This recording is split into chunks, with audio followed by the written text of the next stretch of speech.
الرجیم بسم اللہ الرحمن الرحیم ان اللہ و ملائکتہ یصلون علی النبی یا ایھا الذین آمنوا صلوا علیہ وسلموا تسلیما۔ درود شریف پڑھ لیجیے گا جی۔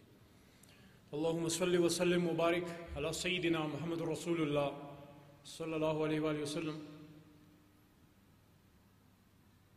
ابھی اس پروگرام کی ابتدا قرآن پاک کی تلاوت سے ہوئی اور میں نریندر مودی کو پاکستان کے دارالخلافہ اسلام آباد سے یہ کہنا چاہتا ہوں کہ نریندر مودی تمہیں پتہ نہیں ہے تم نے کس قوم کو چھیڑ دیا۔ وَلَا تَقُولُوا لِمَنْ يُقْتَلُ فِي سَبِيلِ اللَّهِ أَمْوَاتٌ بَلْ أَحْيَاءٌ وَلَكِنْ لَا تَشْعُرُونَ۔ یہ وہی آیت ہے جس پہ سید الشہداء حضرت امیر حمزہ رضی اللہ عنہ، حضرت امام حسین رضی اللہ عنہ اور اہل بیت اور صحابہ کرام کی لاشیں کٹ کٹ کے گریں، ان کے سر کٹے اور نیزوں پہ بلند ہوئے، علم بلند ہوا، لیکن آج یزید کی نہیں امام حسین کی بات ہوتی۔ مودی تم کیا سمجھتے ہو؟ تم یہ سمجھتے ہو کہ اپنے اس آئین کو، جس آئین کا تم نے خود جنازہ نکال کے بحیرہ عرب میں تم نے پھینک کیا، کیونکہ آج یہ آئین وہ آئین نہیں ہے جو گاندھی جی کا یا نہرو کا آئین ہے، کیونکہ سیکولر انڈیا کو نریندر مودی تم نے خود ہی تاغ کر دیا ہے، تراج کر دیا ہے اور اسے تم نے بحیرہ عرب میں بہا دیا۔ آج ہندوستان کا چہرہ دنیا کے سامنے کالا سیاہ ہے، تو جتنا نقصان پچھلے 71-72 سال میں ہندوستان کو نہیں پہنچا، نریندر مودی تم نے اس کو پہنچا دیا کہ تم وہ آدمی ہو جو گجرات میں مسلمانوں کے قاتل تھے، تمہیں امریکہ جیسا ملک اپنے ملک کے اندر گھسنے نہیں دیتا تھا۔ امریکہ میں اندر جانے کے لیے آج تم بڑا ہاؤڈی موڈی کرتے ہو، لیکن وہ وقت تمہیں شاید بھول گیا ہو، ہمیں یاد ہے۔ اور میں دنیا کو بتا دینا چاہتا ہوں کہ نریندر مودی تمہیں امریکہ کا ویزا لینے کے لیے ہندوستان کا وزیر اعظم بننا پڑا۔ تو ہمارا تو میسیج ہی قرآن میں ہے کہ مت کہو ان کو جو اللہ کی راہ میں مارے گئے، وہ زندہ ہیں لیکن تمہیں خبر نہیں۔ اسی لیے وہ پلیبیسائٹ، وہ استصواب رائے جس کا وعدہ کیا تھا نریندر مودی تمہارے اسی گاندھی جی نے، جسے تمہارے RSS کے غنڈوں نے مار دیا تھا۔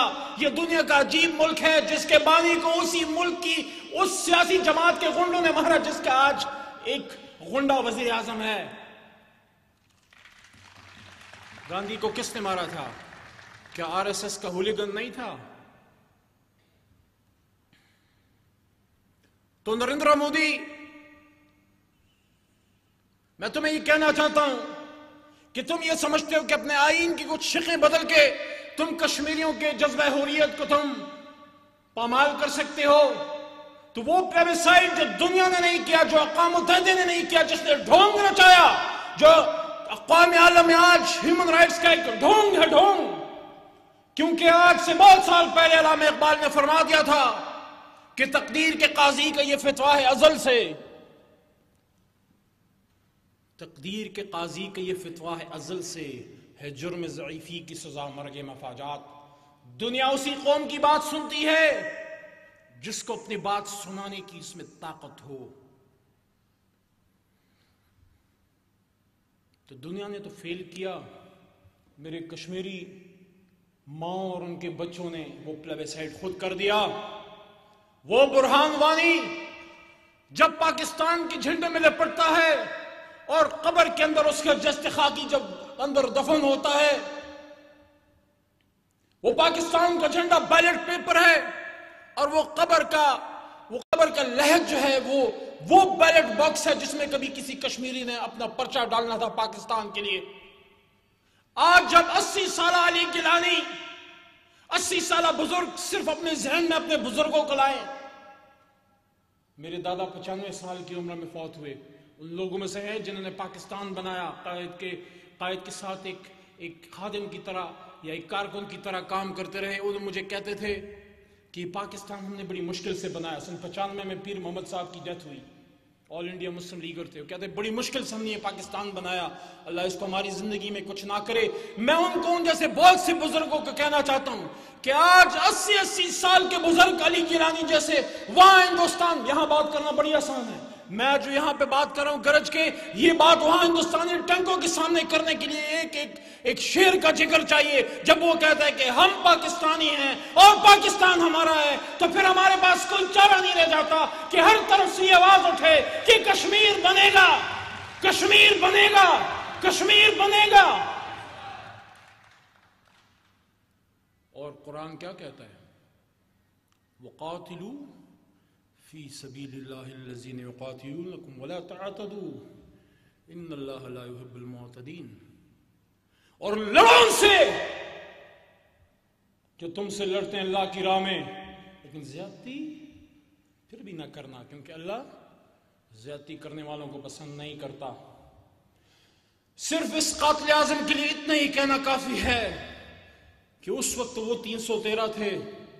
مت سمجھنا کہ صرف 7 لاکھ ہیں, صرف وردی میں 7 لاکھ ہیں, بغیر وردی کے ہم 22 کروڑ ہیں.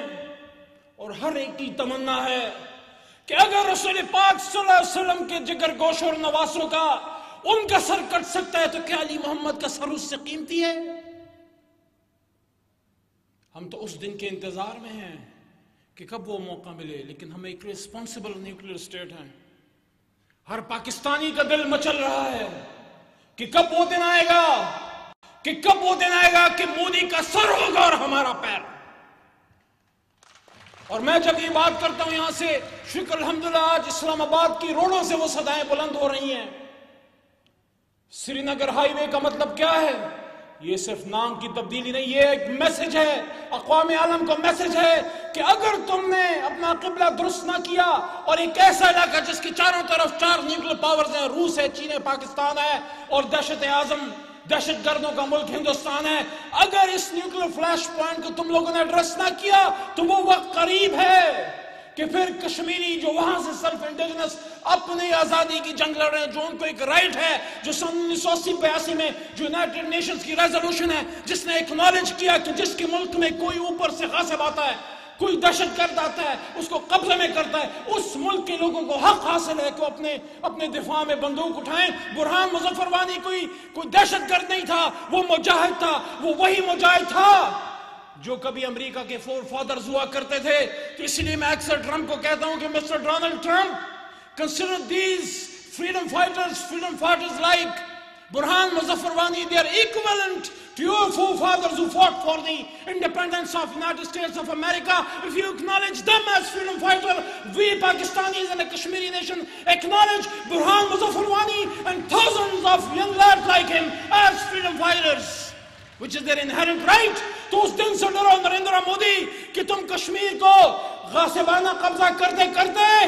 میں اکثر یہ بات کرتا ہوں کہ سری نگر میں انشاءاللہ, سری نگر کی جامع مسجد میں اپنی زندگی میں انشاءاللہ اپنی کشمیری بہن بھائیوں کے ساتھ نماز پڑھیں گے. اور ہم یہی بھی بتا دینا چاہتے ہیں کہ تم بابری مسجد کی جگہ رام مندر بنا رہے ہو, لیکن ہمیں یاد ہے, اور میری یہ بات کل دنیا میں مجاہدین اسلام اور میری پاک فوج کی جوان سمجھتے ہیں کہ اس بات کا کیا مقصد ہے. بین السطور سمجھ لیں, اور مودی تم سمجھ لو کہ تم کشمیر کی بات کرتے ہو اور میں لال قلعہ کی بات کرتا ہوں. لال قلعہ پہ کبھی پاکستان کا, اسلام کا سب سے لالی پرچم لہراتا تھا. صرف نقش و نگار بدلتے ہیں, جھنڈا وہی ایک ہے. یہ جو سب سے لالی پرچم ہے یہ وہی ہے جو کبھی معاذ اور معوذ اور جعفر بن طیار رضی اللہ عنہ کے ہاتھوں میں تھا. یہ وہی ہے جو کبھی حضرت عباس رضی اللہ عنہ کے ہاتھوں میں تھا, اور یہ وہی ہے جسے کبھی ایک دفعہ سیف اللہ نے اٹھایا تھا. یہ پاکستان کا جھنڈا اسلام کا جھنڈا ہے. یہ پاک فوج وہی اسلام کی فوج ہے جس نے ایک دن پھر غزوہ ہند لڑنی ہے. اور انشاءاللہ I strongly believe from the core of my heart کہ میرے بیٹے عثمان یا اس کے بچوں نے نہیں, علی محمد نے انشاءاللہ ہم نے خود وہ سٹیپس لینے ہیں, اور جب میں اپنی بات کرتا ہوں اس کا مطلب ہے ہم نے وہ سٹیپس لینے ہیں، اسٹریٹجک سٹیپس لینے ہیں. مانا کہ دل کے پاس رہے پاسبان عقل، لیکن کبھی کبھی اسے تنہا بھی چھوڑ دے. ہم جذباتی بھی ہوں گے کیونکہ جذبہ حریت اور جذبہ اور جذباتیت ایمان کا خاصہ ہے، لیکن ایمان کا خاصہ مستقل مزاجی بھی ہے اور ایک حکمت عملی کے تحت دشمن کے قلعوں کو فتح کرنا بھی ہے. غزوہ بدر بھی لڑی سرکار نے، خاتم النبیین حضرت محمد مصطفیٰ صلی اللہ علیہ وآلہ وسلم نے. غزوہ خیبر میں حیدر کرار کے ہاتھ میں اسلام کا جھنڈا بھی دیا اور غزوہ خندق بھی لڑی. میں یہ سمجھتا ہوں کہ ہم آہستہ آہستہ خندق سے بدر کی طرف سفر کر رہے ہیں. اپنے آپ کو تیار رکھیں، اپنے گھوڑے تیار رکھیں، اپنے قلم اپنا ایمان مضبوط کریں. اور میں نے ایک ہفتہ پہلے سینٹ آف پاکستان میں یہ بات کی اور آج یہاں پہ اس بات پہ ختم کرنا چاہتا ہوں کہ جس ہاتھ میں قلم ہوتا ہے اسی ہاتھ میں تلوار بھی ہوتی ہے. اور یہ زندگی جس طرح علی کرم اللہ وجہ نے فرمایا تھا کہ اگر اس زندگی کی حقیقت یہ ہے کہ اس نے ایک دفعہ ایک موت کی صورت میں ختم ہو ہی جانا ہے، تو پھر وہ موت بہترین نہیں جو اللہ کی راہ میں ہو. اور یہ وہی بات ہے حضرت علی رضی اللہ عنہ کی یہ بات قائد اعظم محمد علی جناح نے جولائی 1948 میرے خیال میں یا 47 لاہور یونیورسٹی اسٹیڈیم میں ایک مشہور و معروف اپنی سپیچ کی تھی کہ میں قائد اعظم کے ان الفاظ پہ ختم کرنا چاہتا ہوں کہ وہ قائد اعظم جن کی بہن فاطمہ جناح اپنی کتاب مائی بردر میں لکھتی ہیں کہ جب آخری الفاظ انسان کے ہوتے ہیں، جس طرح سرکار کی جب روح پرواز کر رہی تھی رسول اکرم صلی اللہ علیہ وآلہ وسلم کی، تو ان کے منہ مبارک پہ الفاظ بار بار آ رہے تھے کہ الصلاۃ وما ملکت ایمانکم، الصلاۃ وما ملکت ایمانکم. میرے بچوں نماز نہیں چھوڑنی اور تم سے تمہارے دائیں ہاتھ کے مال کا پوچھا جائے گا. تو پاکستان کے صدر مملکت، پاکستان کے وزیر اعظم، انٹیریئر منسٹر اعجاز شاہ علی محمد تم سے اور ہمارے آرمی چیف آپ سے اور ہم سب سے آپ سب سے پوچھا جائے گا تمہارے دائیں ہاتھ کمال. اور ہم سے پوچھا جائے گا کہ پڑوس میں جب صبح سویرے کشمیر کی بچیاں اور بہنیں دروازہ کھول کے دیکھتی تھی کہ کب آئیں گے وہ لشکر اس طرف سے، تو انشاءاللہ وہ لشکر آنے کو تیار ہیں. تو یہی وہ الفاظ تھے جو قائد اعظم کے منہ مبارک پہ بھی آ رہے تھے. فاطمہ جناح نے اپنی کتاب میں کوٹ کرتی ہیں کہ when he was breathing his last, so the few sentences which came out of his mouth were فلسطین، کشمیر، مہاجرین، وہ مہاجرین جو ہندوستان سے ہجرت کر کے آ رہے تھے. فلسطین، کشمیر، مہاجرین، اور انہی کے بارے میں انہوں نے کہا کہ کشمیر از اور جگل رین. تو ان کی اس بات پہ میں ختم کرتا ہوں کہ وہ یونیورسٹی اسٹیڈیم کی سپیچ لاہور کی جس میں ایک مشہور سٹیٹمنٹ وہ آخر میں کرتے ہیں کہ there is no power on earth which can undo Pakistan، اس کے شروع میں وہ یہ بات کرتے ہیں. آپ جا کے پڑھ لیں اپنے قائد کی باتیں. کیوں آپ نہیں پڑھتے؟ پڑھ لیں اپنے قائد کی بات. اس کی اس بات کے اندر آپ کو ایک مجاہد بولتا ہوا نظر آئے گا. وہ کہتے ہیں کہ سب سے بہترین موت وہ ہے، قائد کہتے ہیں کہ سب سے بہترین موت وہ ہے جو اسلام اور پاکستان کے لیے آپ اللہ کی راہ میں دیتے ہیں. اور پھر وہ نوجوانوں کو، پاکستان کے بچیوں کو کہتے ہیں کہ you are made of a sterling material and you are second to none، کہ آپ ایک sterling material، ایک فولاد سے بنے ہیں and you are second to none. یہ میں میسج ہے اور میسج ہمیں یہ ہے. میں یہ کہنا چاہتا ہوں دنیا میں بات بھی کریں گے، ڈپلومیٹک انڈیورز بھی لیں گے، ہم سٹیپس بھی لیں گے، ہم پرامن قوم ہیں، ہم یونائٹڈ نیشن میں بھی جائیں گے، OIC میں بھی بات کی ہے، پھر بھی کریں گے، ہمارے وزیر خارجہ بھی جائیں گے، ہمارے پارلیمانی وفود بھی جائیں گے، ہمارے بچے سوشل میڈیا پہ بھی بات کریں گے، ٹویٹر پہ بات کریں گے، فیس بک پہ بات کریں گے، لکھیں گے بھی، لکھاری بھی بات کریں گے. لیکن اپنے گھوڑے تیار رکھو، کیونکہ قائد اعظم محمد علی جناح کے دوست اور پاکستان کے فکری معمار نے وہ بات کی جو پھر میں کہنا چاہتا ہوں کہ تقدیر کے قاضی کے یہ فتویٰ ہے ازل سے ہے جرم ضعیفی کی سزا مرگ مفاجات. اگر پاکستان مضبوط نہیں ہوگا تو کشمیر کبھی آزاد نہیں ہوگا. اگر کشمیر کی آزادی چاہتے ہو تو پاکستان کو مضبوط کرو، اپنے ایمان کو مضبوط کرو، اور یہ مت سوچو کہ علی محمد نے کیا کیا، یہ سوچو کہ تم نے کیا کیا. انشاءاللہ کشمیر کے لیے اور پاکستان کے لیے اپنے آپ کو، اپنی زندگی کو، اپنی جوانی اس کو وقف کرتے ہیں. جب بھی کبھی کشمیر کی بات آئی، مجھے نہیں پتا کیا وجہ تھی کہ آنکھوں میں بے اختیار آنسو مڈائے. شاید اس کی وجہ یہ تھی کہ یہ جو تصاویر آتی ہیں، یہاں پہ بھی ایک تصویر لگی ہے جس میں ایک ماں اپنے بیٹے کی، ایک شہید بیٹے کی جنازے کو دیکھ رہی ہے. ہاں فخر ہوتا ہے، خوشی ہوتی ہے. مسلمان مائیں شہید بیٹے کی شہادت پہ نہیں روتی، وہ اس کی جدائی پہ ضرور روتی ہیں کہ جس بچے کو انہوں نے بڑا کیا، آج جب اس کی لاش کو دیکھتی ہیں، وہ اس کی ماں سے پوچھو جس ماں کے پیٹ میں وہ 7-9 مہینے وہ بچہ جنا رہا، جو اپنی ماں کے ساتھ باتیں کرتا تھا، جو اس کے بھی تو کچھ ارمان تھے، وہ بھی تو کچھ چاہتی تھی. وہ اس لیے تو نہیں بڑا کیا کہ اس طرح سے بے ایمانہ طور پہ اس کو مار دیا جائے. اس ماں سے یا اس بھائی سے پوچھو جو رات کے 2 بجے ہندوستانی ڈوگرے اس کے فوجی بدماشوں کی وردی میں آ کے اس کے باپ یا اس کے بیٹے کے سامنے اس کی ماں یا اس کی بہن کی عزت تاراج کرتے ہیں. اس لیے نہیں کہ انہوں نے کوئی نفسانی خواہش. This is a strategy of war. They are using rape as a tool of war. تو اس کے لیے ہم نے اپنے آپ کو مضبوط کرنا ہے. محبت گولیوں سے بو رہے ہو، محبت گولیوں سے بو رہے ہو، وطن کا چہرہ خون سے دھو رہے ہو.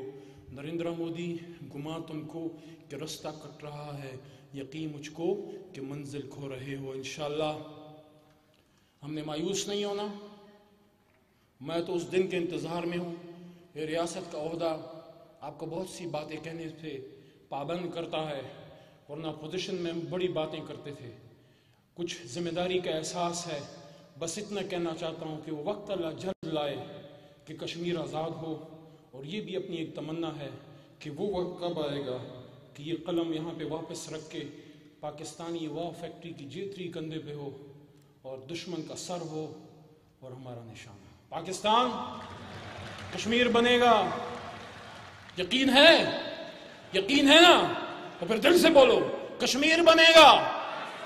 کیونکہ 80 سالہ بزرگ ادھر سے بولتا ہے، آسی اندرابی بولتی ہے جس نے اپنے بچوں کو جوان ہوتے نہیں دیکھ سکا، یاسین ملک بولتا ہے وہاں سے، میرویس عمر فاروق بولتا ہے وہاں سے، شہید ہونے سے پہلے مقبول بٹ بولتا تھا، شبیر شاہ بولتا ہے وہاں سے. کشمیر بنے گا، کشمیر بنے گا انشاءاللہ. پاکستان زندہ باد، پائندہ باد.